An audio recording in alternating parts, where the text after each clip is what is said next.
বর্তমানে ব্রাজিলের স্কোয়াড থেকে আমার মতে ব্রাজিলের মূল একাদশ এইরকম হওয়া উচিত। নেইমারের রিপ্লেস হিসাবে পাকুয়েতাকে নাম্বার 10 পজিশনে খেলানো যায়। জুভেন্টাসের লেফট ব্যাক পজিশনে দানিলো খেলে থাকে, তাই লেফট ব্যাকে তাকে রাখা যায়। 4-2-3-1 এই ফরমেশনে সাজানো হয়েছে ব্রাজিলের এই একাদশটি। আমার কাছে মনে হয় এই একাদশ নিয়ে মাঠে নামতে পারে ব্রাজিল। তবে দুরিবালের প্ল্যান কি, তিনি কি চান তা একমাত্র তিনিই বলতে পারবেন। চলুন পরবর্তী ম্যাচের জন্য ব্রাজিলের একাদশ কেমন হতে পারে তা দেখে নেওয়া যাক। গোলকিপার, দেখুন গোলকিপার হিসেবে বেন্টু যা দেখিয়েছে গত 2 ম্যাচে তা সত্যিকার অর্থেই অবিশ্বাস্য। কিন্তু তাই বলে এই নয় যে সে মহাগাছের গোটা হয়ে গেছে। তার বয়সটা খুবই অল্প। এরকম বয়সে এলিসন এডারসনরাও অবিশ্বাস্য ছিল।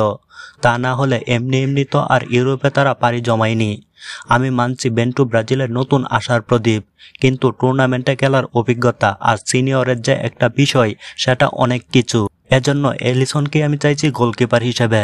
আর লেফট ব্যাকে দানিলো, রাইট ব্যাকে এদার মিলিতাও, সেন্টার ব্যাকে থাকবেন মার্কিনহুইজ এবং গাব্রিয়েল, মিডফিল্ডে থাকবেন ব্রুনো গুইমারেস এবং ডগলাস লুইস, লেফট উইঙ্গে ভিনিসিয়াস জুনিয়র আর রাইট উইঙ্গে রাফিনহা, নাম্বার 10 পজিশনে লুকাস পাকুয়েতা এবং নাম্বার 9-এ থাকবেন রদ্রিগো।